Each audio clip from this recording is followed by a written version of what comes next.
It was strange last week when I had to give credit to Greg Kelly for being real about Pete Hegseth and how unqualified he was to be the Secretary of Defense.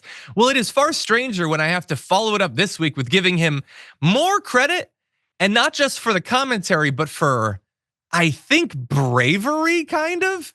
Take a look at this. So apparently his criticism of Pete Hegseth led to some real strike back against him and against Newsmax. And this is the most fascinating story. If you still believe for some reason that the right is committed to free speech and all that, they don't do cancel culture, they're not worried about political correctness, this story should hopefully bury that.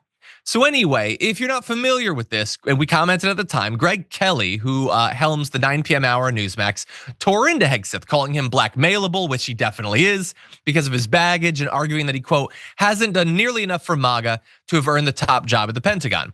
I don't think that should have anything to do with your qualifications, so I disagree with him there, but the rest I think makes sense. Apparently, soon after the segment, Trump's team got in touch with Newsmax CEO Chris Ruddy to express the president-elect's displeasure with the commentary. 3 sources also said that Trump called Ruddy directly to complain about the segment, though Newsmax disputes that. They say Trump never called Mr. Ruddy about the nomination, and he never expressed dissatisfaction with Greg Kelly's show in any way. But regardless of whether it was direct or if it went through an intermediary, Newsmax apparently got the message, okay? On Friday, Newsmax Chief Operating Officer Elliot Jacobson convened staff at its New York headquarters to issue guidance in what one source described as a, quote, aggressive, panicked tone, which is the best tone. It's like how I like to do most of my political commentary. Jacobson said that on-air coverage of Hegseth needed to, quote, focus on the positive, the source said. Jacobson told staff that if guests bring up Hegseth, hosts should explain to viewers that the claims against him are allegations and then, quote, pivot. Any issues following this will result in termination. Now look, if you want to tell your hosts you have to call allegations allegations, okay, that's fine. You could even argue that that's ethical from a journalistic point of view or whatever. But to say only focus on the positive, pivot away if they bring up the negatives, and if you don't, we're going to can you. Well, that's the death of journalism. That should be the death of any network that purports to be a journalistic enterprise. You can't do that. Like, I'm not saying you have to be okay with everything your hosts say or whatever, but like, you can't tell them they literally can't oppose a nomination, not if you want to be an opinion program. And so here's the thing, we're gonna talk about that, about the political correctness apparently that Newsmax is no longer gonna tolerate, or they will cancel your ass. But first though, the credit, Greg Kelly heard that note apparently, and then still risked firing to go up against Pete Hegseth, which is interesting. Let's see a little bit of that. You though, once the name came down, and I love President Trump, but he's not infallible. And from time to time, personnel mistakes will be made. And I am allowed to say what I think about these mistakes. Pete Hegseth signed a non-disclosure agreement and paid money to a woman who accuses him of sexual assault. I was once accused of sexual assault, falsely. I would never in a billion years pay that person a dime. Pete Hegseth, that doesn't sound like a fighter. That sounds like somebody who's blackmailable. A lot of folks in the military leave behind somebody who is dear to them, perhaps a wife. Yeah, Greg, I'm sorry to interrupt you. If you don't mind, I do have to finish this thought. No, you don't, brother. No, we're good. So anyway, look, I don't know anything about the assault allegations against him. I don't know if they're true or not. Just because he says they're not doesn't mean that they're not. But anyway, he apparently is taking it seriously, and despite now being, it's 2 warnings. It's we'll fire you if you don't do this, which is a direct threat from leadership. And let me just be very clear. I have never received a directive like that from TYT, literally ever. You have to say this, you have to pivot if they criticize them. If somebody says anything bad about Katie Porter, you get off the subject instantly. Like, no, that's never happened. And if you don't, we'll fire you. I have never experienced anything like that. But also, Trump himself is weighing in. I mean, Greg Kelly is risking his career.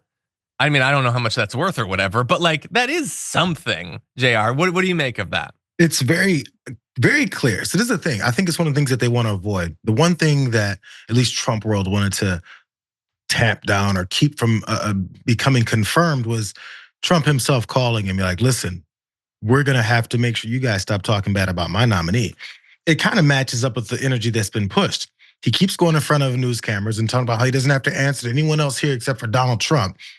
Went and did a cushy interview with Megyn Kelly, where he performed so he can make sure he can bolster his nomination there when it seemed like it was in trouble.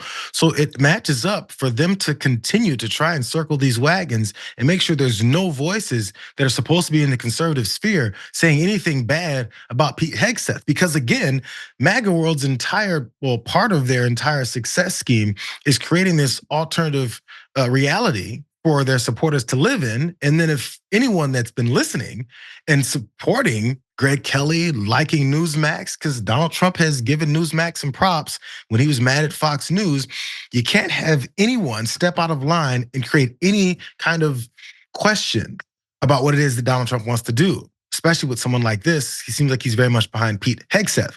And before Pete was not Mark Kelly. Greg Kelly. Greg Kelly was kind of given his name. He's, I'm ex-military, how come I can't be defense secretary? That was some of the jealousy that seemed like it was comical at first. But now, again, as he went on to talk about how blackmailable Pete Hegseth is, he seems to be getting more serious about this.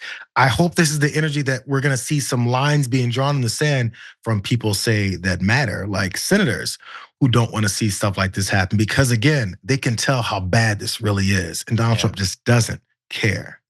By the way, why not just put him forward? He's got the same qualifications. I guess he was in the military. He hosts a cable news show, and he's been accused of sexual assault. Like, he has everything Pete Hegseth has. So anyway, yeah, no, this is just, look, the fact that Trump is going to try to weigh in and control what the hosts say, that's what Trump is gonna do. I'm sure lots of politicians would like to do that. I'm not even really gonna get down on Donald Trump about that. I mean, it does put the lie to the idea of them caring about the First Amendment, people's right to express themselves, whatever. But as the head of Newsmax, you need to be like, I hear what you're saying, President-elect Trump, and now go kick rocks. We're a journalistic enterprise. We don't work for you. We don't work for MAGA. We're gonna do what we have to do. But the issue is that they broadcast to a cult.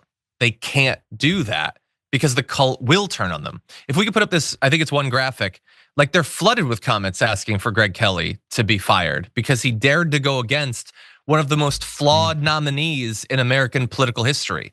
If you can't even oppose Pete Hegseth, there's arguably nothing you can disagree with Donald Trump or the MAGA movement on and have a career in right-wing media. And I know that that's how the right wants it. They want to never hear anything other than exactly what they want to hear. But I would argue, if you could pull yourself out of the cult for like a second, this isn't just not healthy for America. It's not healthy for you or your party either, because Trump is, as Greg Kelly said, fallible. And sometimes even the dear leader needs people to protect himself from his terrible decisions.